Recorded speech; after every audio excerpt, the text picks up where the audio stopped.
So again, once we move into the program with Bill Toone, I'm going to ask you if you have questions or comments, please type them into the chat and we'll get to them at the end. So tonight's program is the decline and not so certain recovery of the California condor. Dave Clendenin, who has worked with Bill in the past on condors, is going to introduce our guest for this evening. And you won't see Dave because he's joined via iPhone, but you'll hear him. So here we go. Dave, you're on. Well, good evening. It's my great honor to introduce Bill, who's a dear old friend. I first met Bill in 1982 or 83. I can't recall the actual event of the first time we met, but I can tell you that I very quickly came to believe that this was a very good and valuable human being. In subsequent years, he gained my undying respect and admiration for the manner in which he conducts himself and the way he spent his life and career. His accomplishments are far too numerous for me to even aptly summarize for you here, so I won't even try. But when we met, Bill and I were fellow warriors in the battle to save the California condor. I, as a young field biologist, I was studying and managing the remnant wild population in the field. And Bill is an ornithologist and behaviorist, studying the breeding biology and behavior of condors in captivity, working for the San Diego Zoological Society. And Bill was instrumental in the initiation and success of the captive breeding, without which I believe the preservation of California condors as a species on this planet might not have been possible. One of my first memories of Bill was a stint in the field at a wild condor nest called Red Rock. We were there to remove an egg from the nest and take it into captivity as part of the early efforts to build the captive breeding population. And being young, fun-loving, and testosterone-driven biologists, we had a ritual initiation for folks like Bill who joined us in the field. During the hike and at breaks, we would all try to sneak rocks into Bill's pack. It's a joke to make things a little more difficult. And when Bill finally figured this out, I remember that he took it with grace and humor, which was one of the first inklings that I had of what type of person Bill was.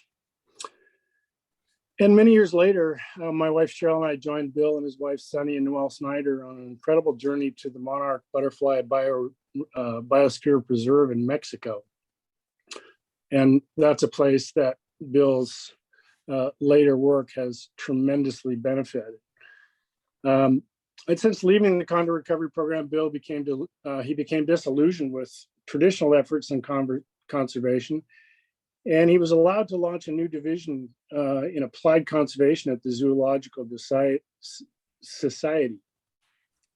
And he was the director of that program when he left.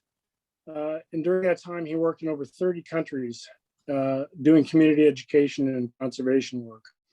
And I remember him doing a thing called Where in the World is Bill, where he had numerous schools following him, and he would call in where he was on these travels around the world. He would describe for those young people, those students, what he was doing and the efforts of conservation and describing the places he was working.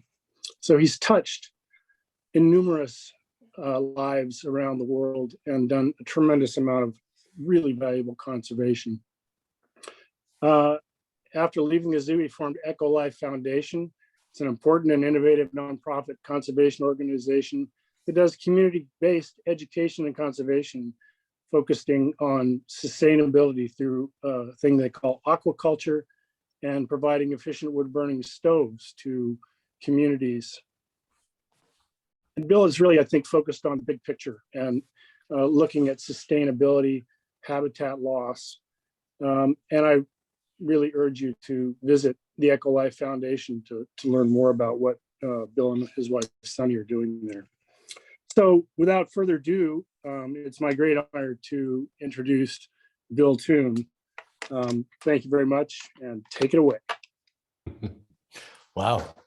Thank you, Dave. That was very kind and generous. And as I get deeper into my presentation, I think you'll also find that I'm really touched by what you said, because you're one of my heroes. So with further ado, let me pull my presentation up here and we'll get started on this story, I hope.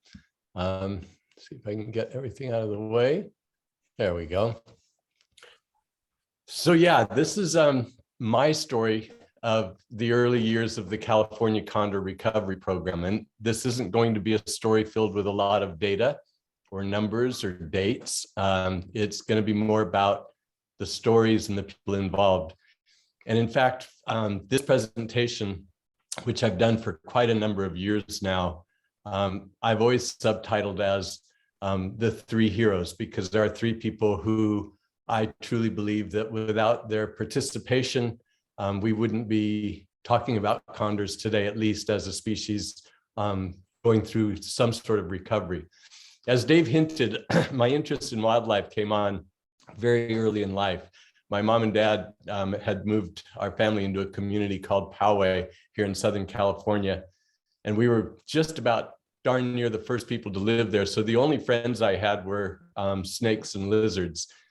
That was my excuse back then. They're still pretty much my only friends, so I don't know what my excuse is today. But I was fascinated. And this was something my mom and dad didn't understand.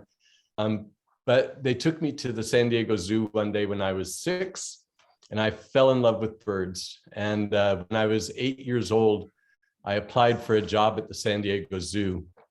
And the executive director wrote back to me and told me I was too young to work for him. But if I came back when I was 16 and was still interested, he would make sure I got a job. So I saved that letter for 8 years and showed up in his office on my 16th birthday, and he had no choice really but to hire me. And in a funny way, this was the beginning of me getting involved in California condors. This bird that I'm holding in this picture is an Abyssinian ground hornbill. It's a large African bird. But Charlie and Susie were these two birds, and the zoo had bought them in the early 50s, hoping to breed them. And they had them at the downtown zoo for 20 years. They did absolutely nothing. In 1972, when the Wild Animal Park in the North County was opened up, they moved Charlie and Susie out into a 100-acre enclosure, very much hoping, I think, that coyotes would eat them. But instead, Charlie and Susie, after 20 years of doing nothing, started making babies. And I, in a very barely post-pubescent way, was fascinated by the fact that this pair of birds had been locked up together for 20 years, never did anything. And I became curious about why, when we moved them to the Wild Animal Park, they all of a sudden started breeding. So I decided to go to graduate school up at UC Davis. I wanted to study the sex life of zebra finches because they have one, and a very active one at that. But it turns out nobody was particularly interested in them, but there was a professor there who was studying causes of reproductive failure in the California condor. And I was invited to work in his lab. So condors were really thrust upon me at that time because I didn't have any choice. And this was in about 1977. So I started studying condors, and my first job was, as a graduate student, was to go into condor habitat and collect a fecal sample from free-flying birds. And I was, as Dave indicated, kind of testosterone-driven, cocky. I didn't bother asking anyone how to do this. I figured this was a bird that had a wingspan of about 9 feet. I ought to be able to find it. And I spent a good chunk of my summer in condor habitat and failed to find a condor.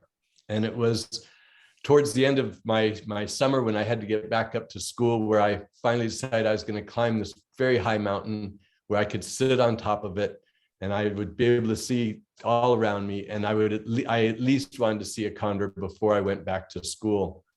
And I was struggling up a scree-covered slope on a very steep spot. It was hot, late summer. It was very sweaty. And all of a sudden I got goosebumps and realized I was in a shadow. I looked up and a California condor had come over the ridge from the other side of the mountain. I was being pushed up the hill by a thermal and he was searching that thermal. And we surprised each other. And that condor hung over my head. I looked up, rather speechless. He was probably only about 40 feet above me. They have 10 very long primary feathers on the end of each wing. And I watched that bird, and the only thing that moved was those primary feathers, and they twisted, and the bird came to a dead stop and then turned his head and looked down at me and just hung there.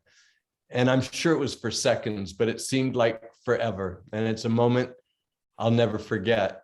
And then that condor let those 10 primaries on each side slide back into position, and he drifted up on that thermal.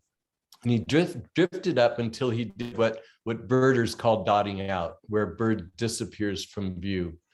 Those of you who love numbers and math can do the numbers on it, but this condor rose to an altitude probably over 2, maybe even 3 miles up before he disappeared entirely from view. And it was then that I realized why the Chumash Indians had referred to this bird as Ho-Ho, or the great spirit. They believed that it was on the wings of the condor that they would get to the spirit world. And when I saw the condor disappear into that spirit world, I could appreciate how the Chumash might have felt about the bird. Now, no matter how romantic you get about it, this bird's a great big vulture. And one of the great characteristics of New World vultures, who are unrelated to our Old World vultures, is that they're really storks or flamingos. That's where their taxonomy falls. And in order to be able to fly, birds have given up a lot of things, and one of them is sweat glands. And in the case of the New World storks and vultures, they have replaced sweat glands with the behavior of urohydrosis, where they squirt their urates onto their legs when it gets hot to help regulate body temperatures. So in reality, this bird has red legs, but you can pretty much tell the temperature by how white the legs of a California condor are. I had gone to graduate school from the zoo, and at that time, the recovery team was talking about a breeding program. And I thought, wow, I would love to be involved in that. And I talked to my professor about spending more time in the field to learn about condor biology. And I rapidly learned, thanks to people putting rocks in my pack and things like that, that I was out of my league. But let me tell you a little bit about that time. My curiosity was to watch condors with their chicks and see how they behaved, because if I was successful in what I wanted to do, I would one day be playing the role of a condor mama, and the best thing to learn from was going to be another California condor. I had a rather messy tent site, and I had to learn from the very experienced crews how to do this properly. The beauty is, no matter if you live like I do, or if you live like Dave Clendenin did, we had the most beautiful and the largest bathroom in the entire world. The sleeping quarters were tight, but everything else was pretty wonderful. And I became very impressed with these guys in the field. And I didn't realize that Dave would be here tonight, and it's a really wonderful surprise. But as I mentioned, I talk about 3 heroes, and they are Dave Clendenin, Art Rister, and Noel Francis Snyder, 3 people who I have looked up to throughout my entire career, and who I will highlight at various points as we go through the presentation. The first is my dear friend Noel Snyder, probably the most driven human being I've ever met. And the Noel I met looked just like this, always a loose baggy shirt, baggy Levi's, hiking boots. Noel, if anything, he was a human tractor and a little bit sloppy about it. He always looked like he was coming undone, a very slow rate of speech, but he was the most focused and cautious scientist that I've ever had the honor of working with. And I have to tell you a quick story about him. I would stay often at his home, and I remember on the door of his refrigerator seeing a picture one morning when I got up and I went to get milk for my cereal. And there was a picture of Noel Snyder wearing a tuxedo and playing a cello. And I learned from his wife, Helen, that he also had a degree in music. But she told me that Noel did one thing at a time. And as long as he was doing condors, there would be no music. As a quick example of Noel's ferocious intensity, he and I and a handful of others were flown into near a nest site to collect an egg at one point, and the weather got bad after we were dropped off. Noel asked for the helicopter to come back and pick us up. And they feared that the weather was too bad, so they wouldn't. Noel didn't want to be in the field wasting valuable time if we could be back getting something else done. So we left most of our gear behind and literally ran back to Ojai. It was a very, very long day. We got back, we spent the night. Early the next morning, it sounded like the storm was going to pass by. So Noel again called for a helicopter to get us back in. They were still too worried about the weather. So Noel said, let's just race back in there on foot.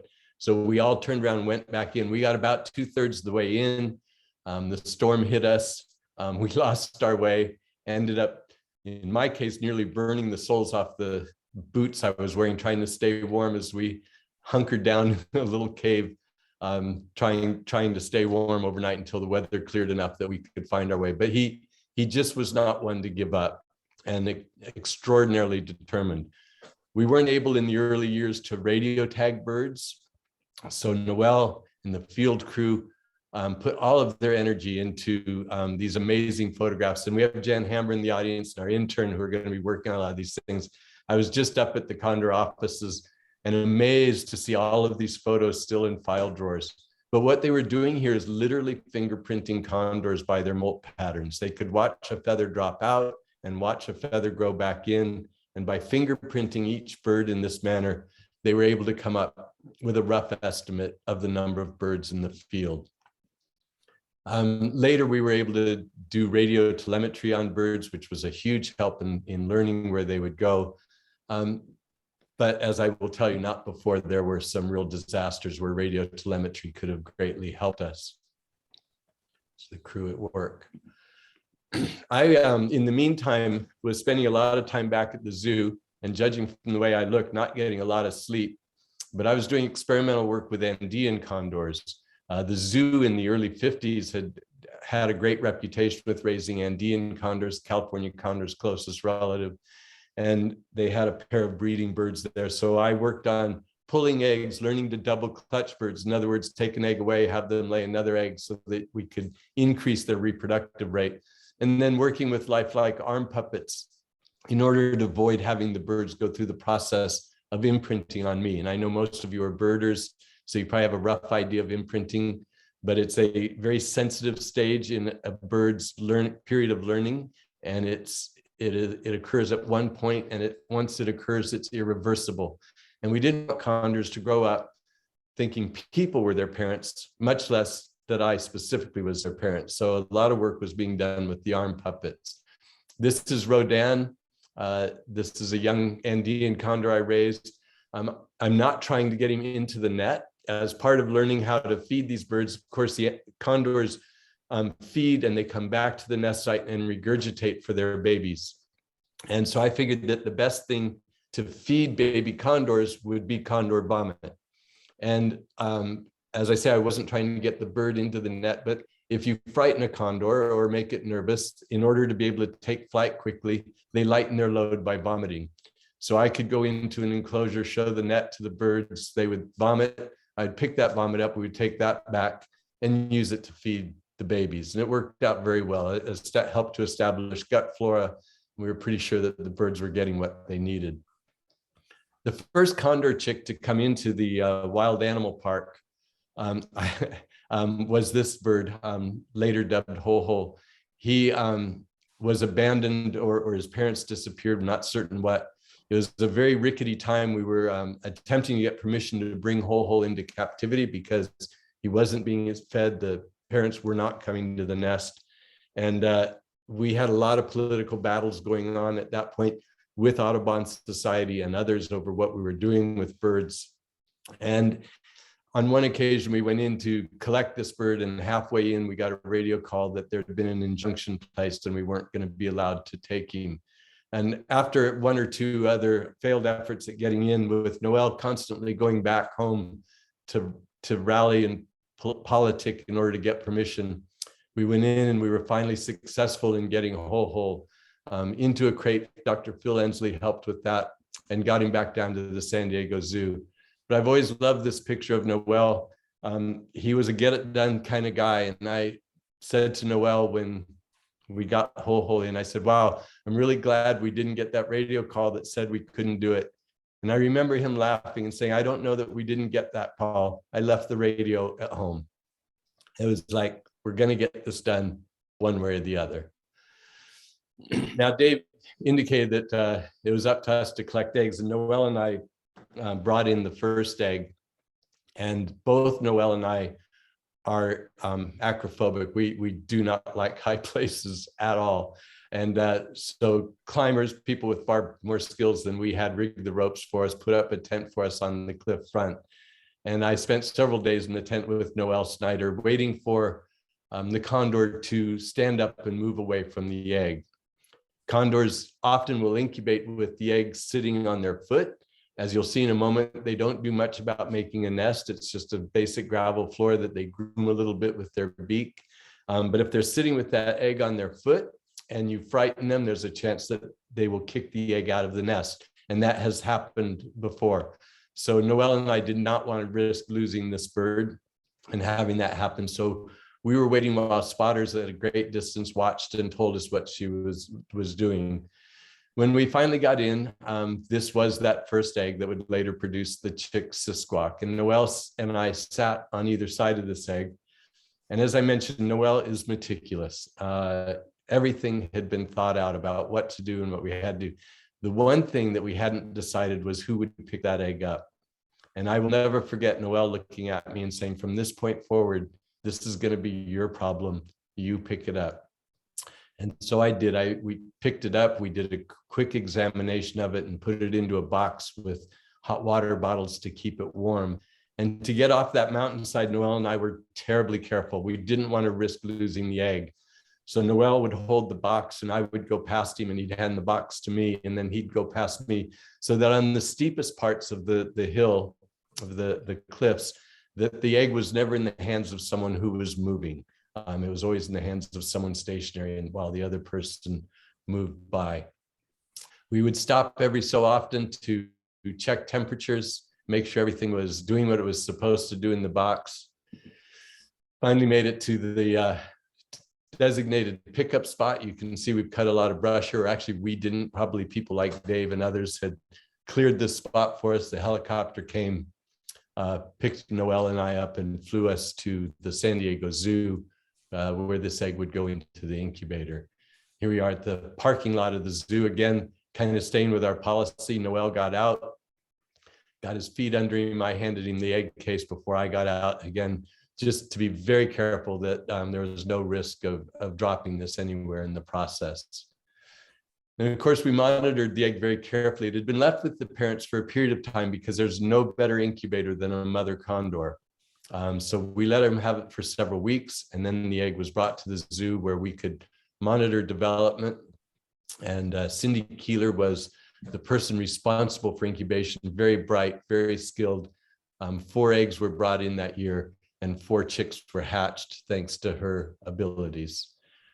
And this is little sisquawk coming out of his egg. Now, I have to tell you that while we were all very deeply engaged in all this, I know Dave has vivid memories of it, Noel Snyder, Art Visser, all of us were terribly focused on this bird. But in my case, I'll speak for myself and say, to the point that I really didn't know what else was happening in the world. We were 100% about this little chick. And here it is, it's getting sisquawk getting his first meal, which was actually the yolk sac out of a day-old baby chicken, because a condor as well would absorb their yolk sac for that first few days of nutrition. So we just opted to move very, very cautiously. But I got a call then from Art Visser, who was a very skilled politician. Noel was brilliant, Dave was hardworking, and Art knew how to work through the politics of things. And Art called me and he said, you know, I need you to come to the administration building. And I said, okay, I'll be right there. And he said, no, wait, we're going to send a car for you.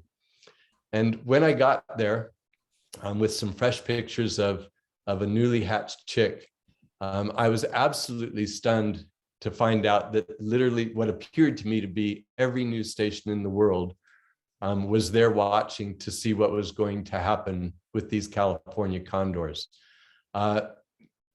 If I had a role to play in this program, it was that people like Dave, Art, and Noel would poke me and tell me when to talk and when to shut up and suggest to me what I should really be saying. Noel was such a scientist that he had a lot of trouble speaking in English to people. And I think my greatest contribution perhaps was to be able to take some good solid biological science and make it down home so that other people would understand. And as many of you know, the big issue with California condor in those days and today has been the issue of lead poisoning. Now in this shot, this bird has lead shot in the tissues.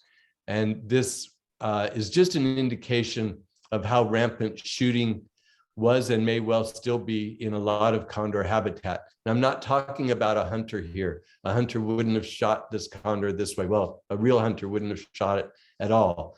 But here's an idiot with a gun.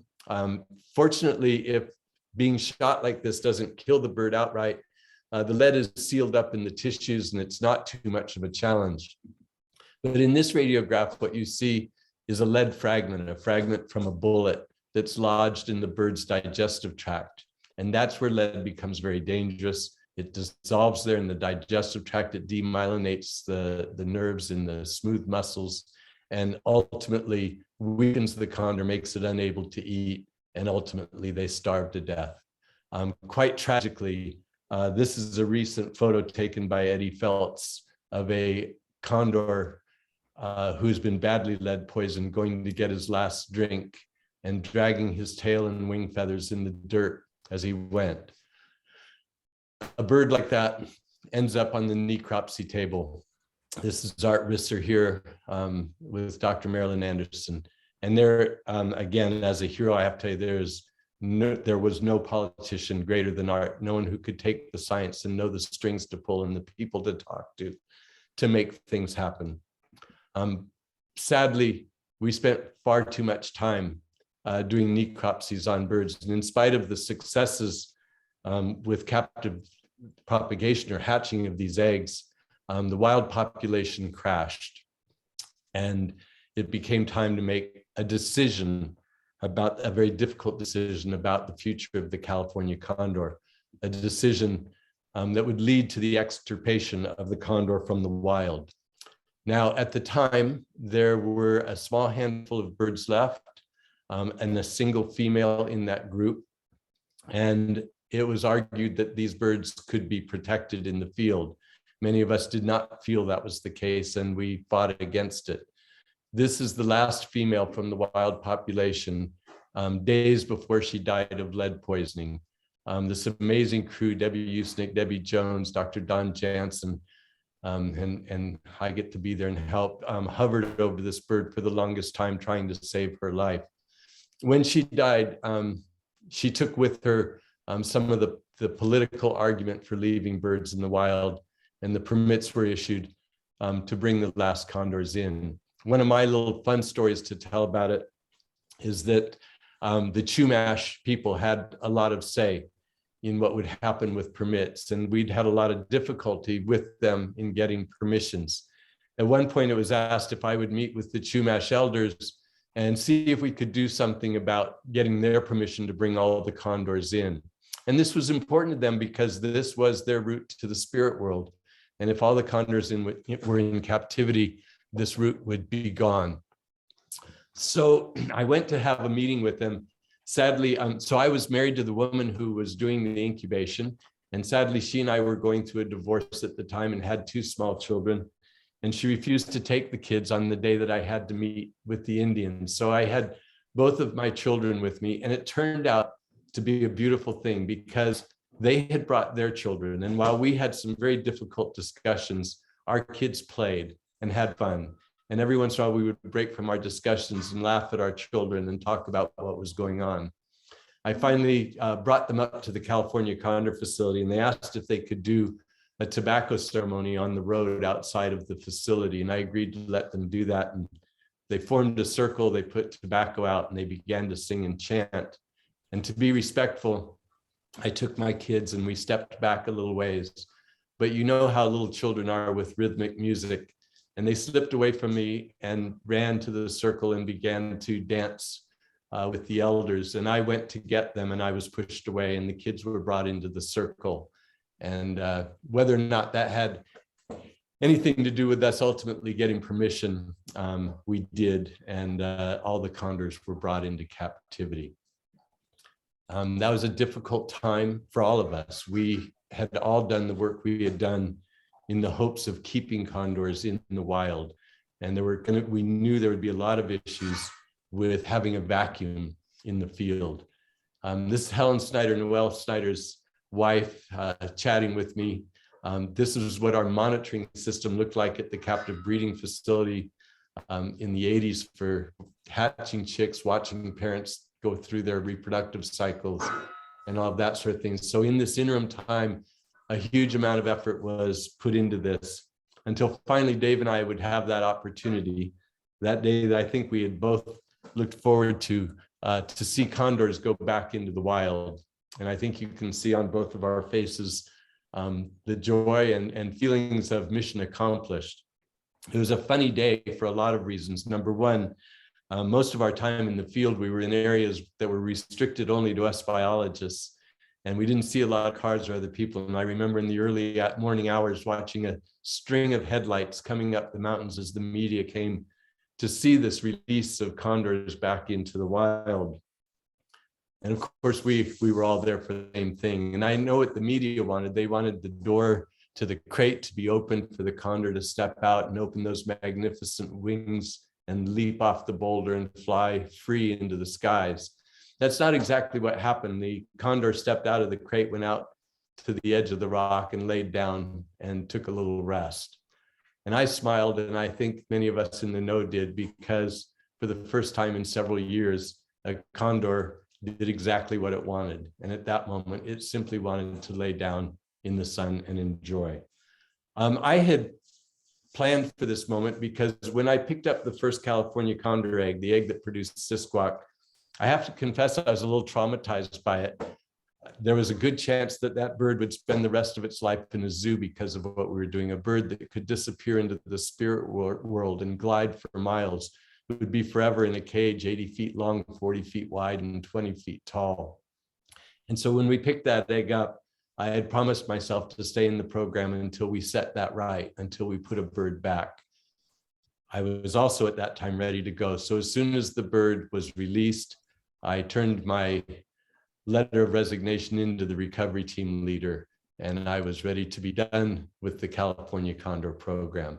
Now, ultimately, of course, that bird took flight.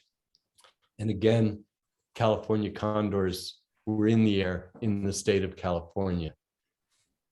Today, it's gone a long ways past that.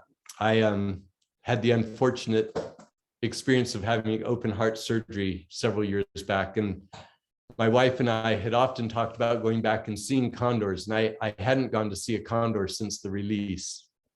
And having heart surgery made us realize that you couldn't put things off forever. So while I was literally still in a robe, she threw me into the car, and we drove up the coast to Big Sur, and we sat and spent an afternoon watching condors in the air, and quite frankly, crying like a baby to see them out there again. It is a remarkable spot. I encourage you, if you haven't gone to see a condor, please do. A lot of people put a lot of work into making sure you could see them. Today, Noel Snyder's retired. He's in Arizona, and he's picked up the cello again.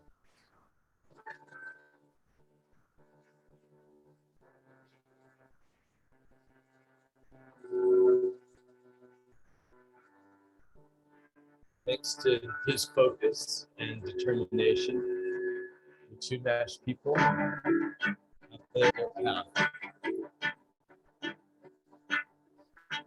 As we head across this photo, I want to point out that once you see the full scene here, there are more condors in this one photograph than existed in the world when we started the program, the modern program, in the early 80s. And because of that, the Chumash have their path to the spirit world. Art Risser retired as the general manager of the zoo and unfortunately died a very short time